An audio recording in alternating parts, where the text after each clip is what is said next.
We begin with the sight of a miracle.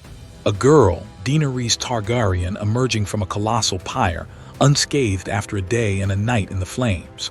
Beside her writhe 3 newborn dragons. She is the mother of dragons, but before this fire she was just an ordinary girl, her eyes wide with a fragile hope for the world. Her older brother, Viserys, a cruel pretender to the throne, forces her into a political marriage. Her groom is Khal Drogo, the powerful lord of the Dothraki, whose 40,000 horsemen Viserys plans to use to reclaim the Iron Throne. Daenerys pleads with her brother, wanting only to return to the simple life they lost. Viserys rejects her pleas, reminding her that their home was stolen and she must be the instrument of its bloody recovery. She has no choice but to obey. Soon after, she receives a gift, 3 ancient fossilized dragon eggs. These eggs will unlock her true destiny. Drogo also presents her with a magnificent white horse. The marriage of Daenerys and Drogo is then sealed. The Dothraki horde cannot immediately sail to Westeros as they lack ships. Instead, they journey back to their central city, Vis Dothrak. Along the way, Daenerys learns from her handmaidens that dragons are long extinct, yet she diligently cares for the cold, stone eggs. She also seeks counsel on how to win Drogo's heart. Daenerys rapidly adapts to the Dothraki ways, learning their language and the art of charm from her handmaidens. She quickly wins over her husband, Drogo. Viserys, observing his sister's rising status and his own dwindling influence among the Dothraki, becomes bitterly jealous. In a moment of rage, he threatens Daenerys with his sword. By now, Daenerys has grown stronger and understands her brother's fatal weakness. Even with an army, he lacks the strength to lead it. She knows he can never take them home. Daenerys soon finds herself pregnant. Following Dothraki tradition, she consumes a raw horse heart, an act that further solidifies her position and power within the tribe. Viserys, consumed by envy and feeling like a ghost among the people who respect his sister, gives up on Drogo's promise. Desperate, he attempts to steal the dragon eggs to sell them, hoping to fund his own mercenary army. He's discovered by Jorah Mormont. Furious and drunk, Viserys crashes a celebration, pointing his sword at Daenerys' pregnant belly and demanding the crown Drogo promised him. Viserys' words enrage the Khal, but Drogo agrees. He promises Viserys a crown that will make all who see it tremble. Satisfied, Viserys lowers his sword. Drogo immediately orders his men to restrain the Targaryen prince and then melts his gold jewelry. This time, Daenerys does not intercede. She watches unmoving as the searing hot gold is poured over Viserys' head, the golden crown he was promised. As her brother dies a gruesome death, Daenerys utters a chilling realization. He was no true dragon, because fire cannot kill a dragon. Later, Daenerys presses Drogo to cross the narrow sea for the throne, but the Khal is uninterested in the politics of the Iron Throne. He seeks only the glory of war. Jorah, who had received a letter of royal amnesty, is revealed to be a spy planted by King Robert. Right as this revelation comes, a merchant attempts to give Daenerys a barrel of poisoned wine. Jorah heroically stops him. Drogo, now enraged that his wife and unborn child were targeted, finally agrees to Daenerys' request. He vows to lead his army to Westeros to help her claim the throne for their son. To fund the ships needed to cross the sea, Drogo leads a series of brutal raids. Unable to watch the cruelty, Daenerys saves a captive shaman. This act of kindness will bring her unimaginable pain. Daenerys' clemency infuriates one of Drogo's men, who challenges the Khal. Drogo wins the duel but sustains a non-fatal wound despite the protests of his men. Daenerys insists the rescued shaman treat the wound. Within days, the wound becomes septic, and Drogo collapses, his life hanging by a thread. Jorah advises Daenerys to flee, explaining that the Dothraki follow only the strong and, upon Drogo's death, a new leader will rise, whose first act will be to eliminate the former Khal's family. Desperate to save her husband, Daenerys returns to the shaman, who offers a chilling deal. She can save him, but only by trading one life for another in a blood magic ritual. The ritual is performed, but the result is a grotesque tragedy. Daenerys' unborn child dies and Drogo is left alive, but in a catatonic state, a vegetable. The shaman, her true motive revealed, laughs and admits she sought revenge for her lost people. She prophesies that Drogo will awaken only when the sun rises in the west and sets in the east, when the seas go dry and mountains blow in the wind. Seeing her husband so broken, Daenerys tearfully suffocates him, giving him the peace he would have wanted.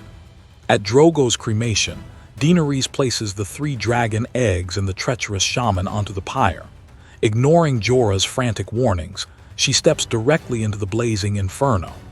The next morning, the fire is dead. Jorah approaches, expecting only ashes, but finds Daenerys unharmed, and now the 3 eggs have hatched. The world is reborn with her. The girl is proven to be the daughter of a true dragon. All those present kneel before their noble queen. Daenerys is the mother of dragons. The Dothraki, who only follow strength, scatter after Drogo's death. Only a few loyalists remain, wandering the vast desert. When the white horse Drogo gave her collapses, their situation becomes dire. Daenerys sends 3 men in different directions to seek aid. One horse soon returns riderless, bearing a gruesome bundle, a severed head and braids, clearly the work of Drogo's former men who scorn a female leader. Days later, another servant returns with hopeful news. 3 days east lies Qarth, the greatest city that ever was, ruled by the 13. At the city gates, the 13 merchants are skeptical of the dragons and Daenerys' regal claims. They demand to see the dragons first, a request Daenerys defiantly refuses. A spice merchant cruelly humiliates her. The young queen, though weakened, shouts her resolve. When her dragons are grown, she will take back everything that is hers and punish those who abandoned her, engulfing the 13 in fire. Impressed by her bravery, one of the 13, Xaro Exhone Daxos Xaro, sponsors her entry. Daenerys and her small Khalasar find safe harbor. The small dragons begin to breathe fire. Xaro hosts a lavish party and makes Daenerys an offer. King Robert is dead, Westeros is in chaos, and Xaro offers her a war chest full of gold if she agrees to marry him. Back in her chambers, she discusses this with Jorah. He warns her that merchants will never take a loss and she must trust no one. Jorah promises to find her ships. Daenerys, unwilling to marry Xaro, seeks help from the city's other rich merchants, only to be dismissed and humiliated again. Returning to her residence, she finds her guards slain and her dragons gone. Jorah, racked with guilt, joins her. They confront the 13. An ominous priest claims to have stolen the dragons, locking them in the House of the Undying. It's revealed that Xaro and the priest conspired. Xaro would help the priest get the dragons, and the priest would help Xaro become king of Qarth.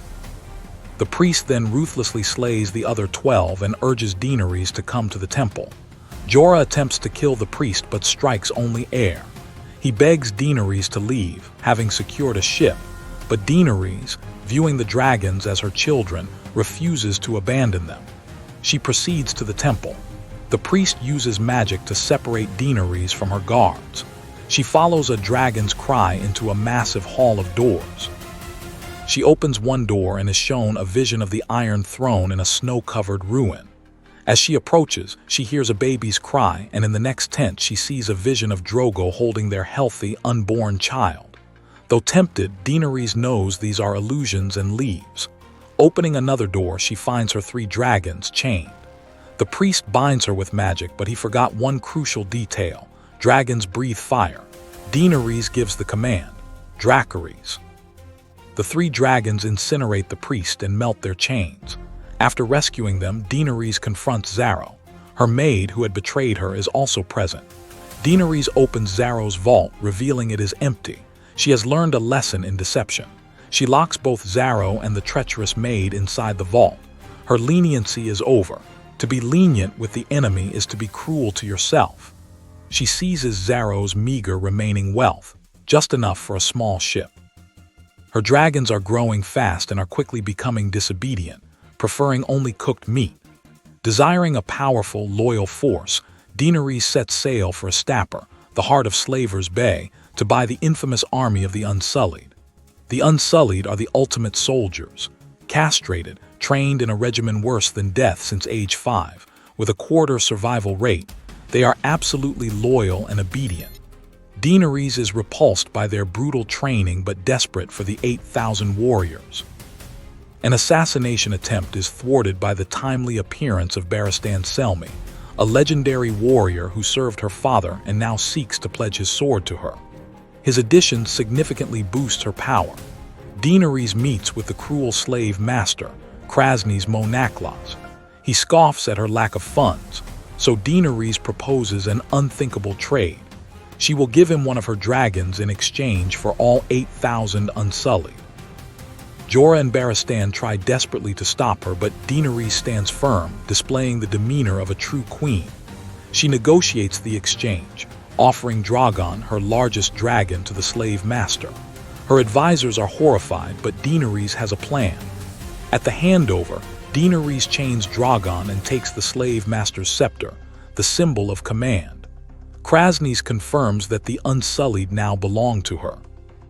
Daenerys then tests her power, ordering the Unsullied to take 2 steps forward, which they do perfectly.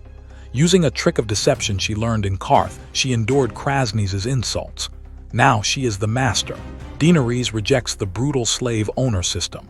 She throws the scepter away and declares to the 8,000 warriors, "You are free." She tells them they can leave, but asks those who choose freedom to volunteer to fight for her. Not one Unsullied soldier leaves. They have been conquered not by force, but by the beauty of her soul. Daenerys leads her formidable new army toward Yunkai.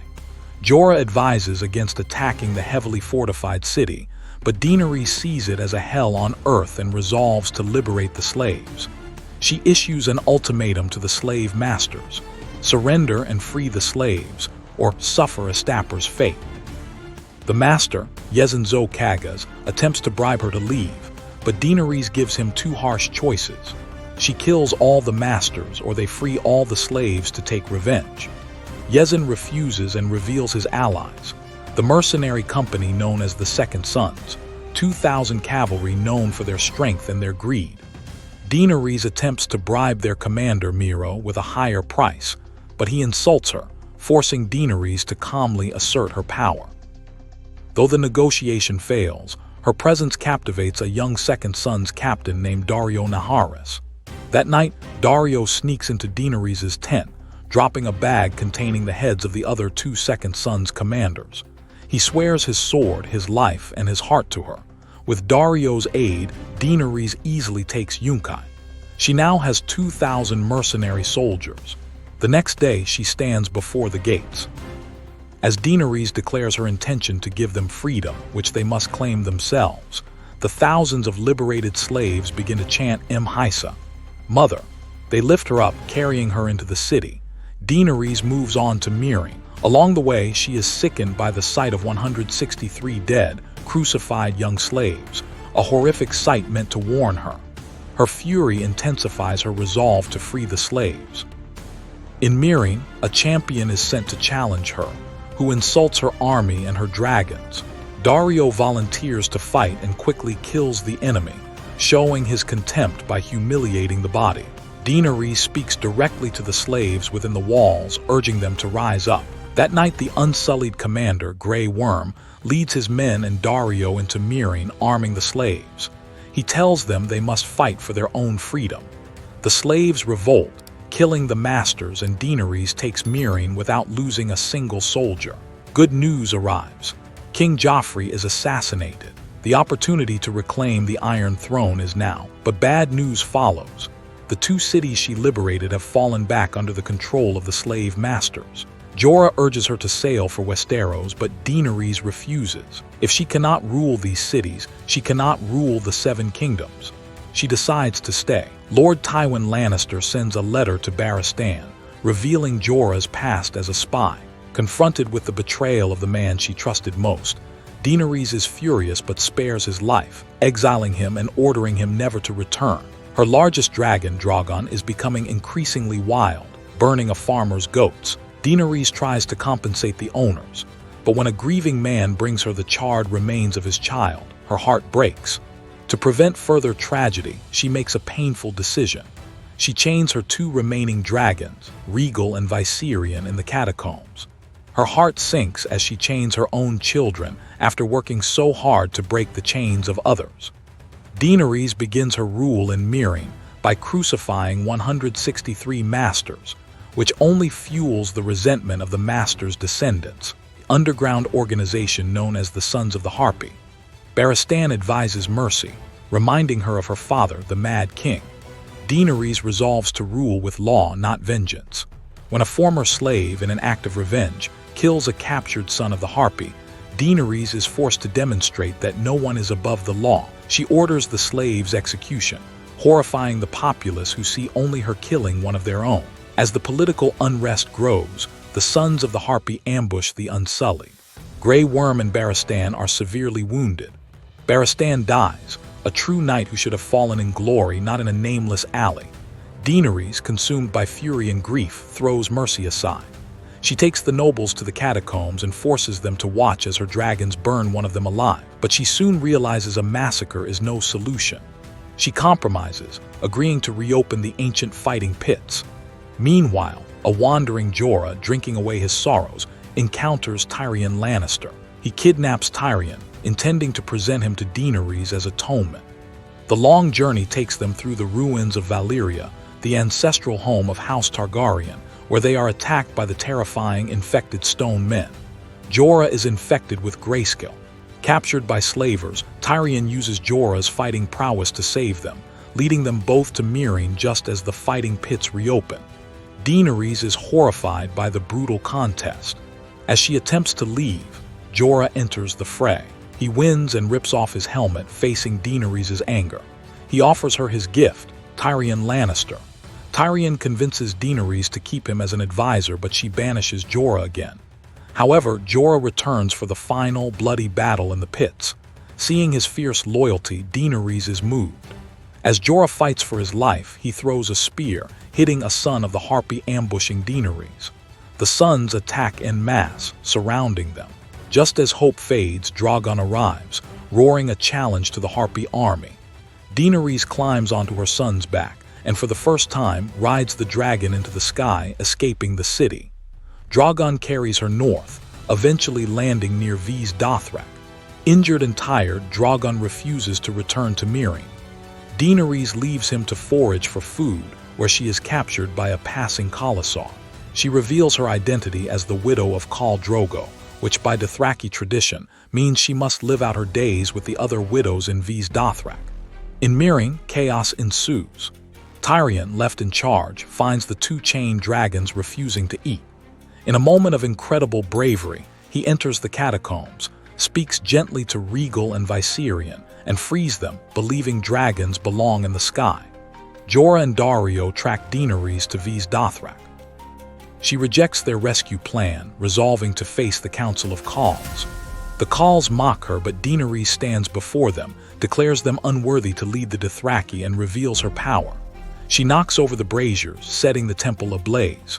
Jorah and Daario lock the doors, trapping the Khals inside. Daenerys emerges again from the fire, proving she is the Unburnt. All 40,000 Dothraki kneel before her. She has united the Dothraki. Jorah, forgiven, steps back and reveals his grayscale infection. Daenerys, heartbroken, orders him to find a cure, telling him she needs him by her side when she conquers Westeros. Returning to Meereen, Drogon appears. Daenerys rides him and compels the 40,000 Dothraki to follow her across the sea to reclaim the promise Drogo made. The slave masters attack Meereen.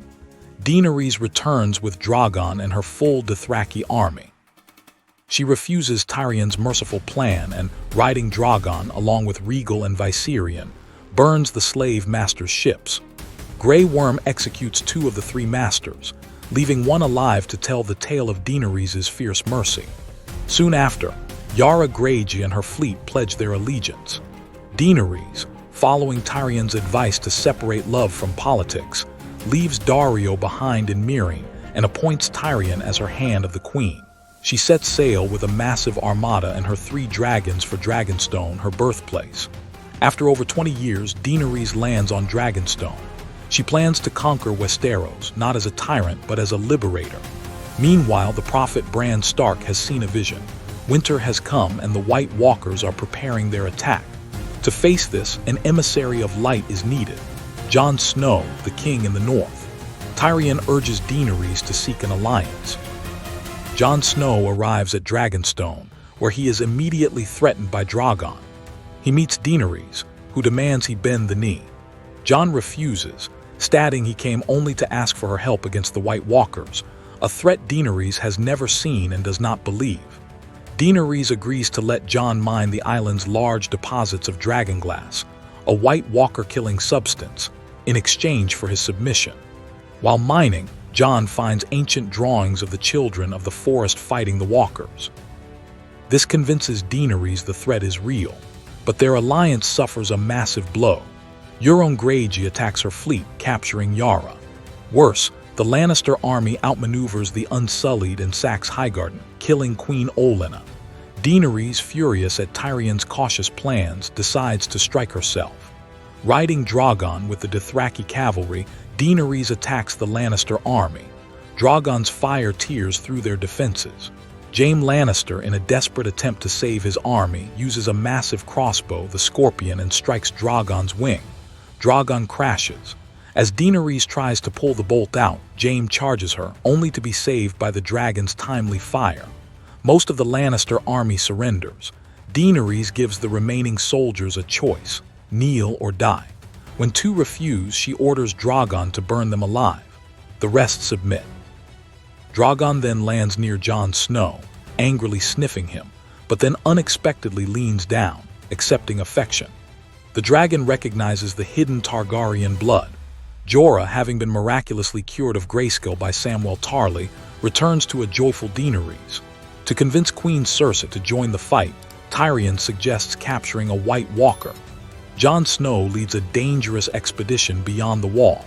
They succeed in capturing one, but are quickly surrounded by the Night King's army. Daenerys, receiving a distress signal, flies north on Drogon, Rhaegal, and Viserion to rescue them. The Night King, a masterful javelin thrower, strikes Viserion in the neck. The dragon screams and crashes into the frozen lake. Daenerys is heartbroken and quickly flies the others to safety, narrowly escaping another strike from the Night King. Viserion is resurrected by the Night King, transforming into a terrifying ice dragon. At the King's Landing summit, Daenerys arrives on Drogon. Jon Snow presents the captured Walker, terrifying Cersei into agreeing to a truce. Jon, however, reveals his loyalty to Daenerys, shattering the agreement. Tyrion pleads with Cersei, and she seemingly relents, agreeing to send her troops north. Bran, seeing the truth with his prophetic eyes, discovers Jon Snow's true parentage. He is the son of Rhaegar Targaryen and Lyanna Stark, making him Aegon Targaryen, the rightful heir to the Iron Throne and Daenerys' nephew. Daenerys and Jon, tragically, have already fallen in love.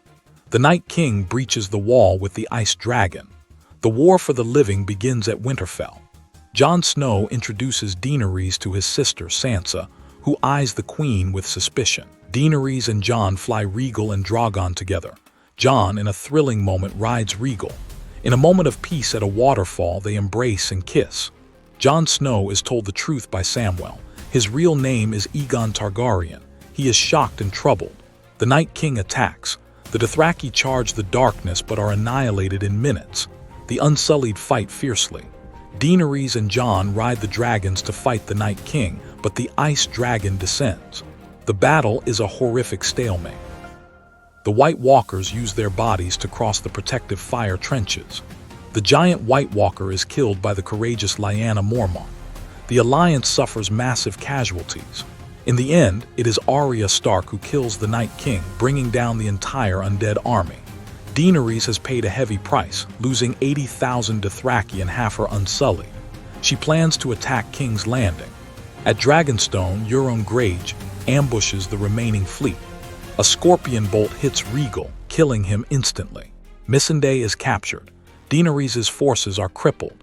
Cersei uses the innocent people of King's Landing as a shield, knowing Daenerys is unwilling to harm them. Tyrion and Varys urge mercy. Daenerys agrees to negotiate. At the city walls, Cersei refuses to surrender and in front of Daenerys has Missandei executed. Daenerys is crushed by grief, her resolve hardening. Varys, believing Jon Snow is the better ruler, plots to poison Daenerys. Tyrion reveals this and Daenerys executes Varys for treason. Tyrion pleads with her one last time to be merciful, urging her to stop the slaughter once the surrender bells ring. He secretly frees Jaime to ring the bells and find Cersei. The final battle begins. Daenerys, riding Drogon, destroys Euron's fleet and the Scorpions. The Golden Company is incinerated. Cersei's army immediately surrenders and the surrender bells ring. But Daenerys, remembering Rhaegal and Missandei and seeing the Iron Throne in the distance, is consumed by wrath. She rejects mercy. She rides Drogon and unleashes fire across the city, massacring soldiers and civilians alike. Jon Snow is horrified by the slaughter. Grey Worm, having lost the woman he loved, leads the Unsullied in a ruthless attack on the surrender. Jaime finds Cersei. They embrace, and as the Red Keep crumbles, the twin siblings die together, trapped in the collapse. Daenerys, triumphant, addresses her remaining loyalists, proclaiming her intention to continue her global war of liberation. When Tyrion confronts her about the massacre and throws his hand pin away, she arrests him for treason. Arya warns Jon Snow that Daenerys will perceive his true identity as a threat. Jon visits Tyrion, who convinces him that Daenerys is set on becoming a tyrant. Jon finds Daenerys in the throne room, touching the Iron Throne. He tearfully kisses her, swears his love, and then drives a dagger into her heart. Drogon arrives, distraught, and gently nudges his mother. Then, instead of burning Jon, he unleashes his fire on the Iron Throne, melting it into slag. He lifts Daenerys' body and flies away, carrying her to a place where her story can truly end in peace.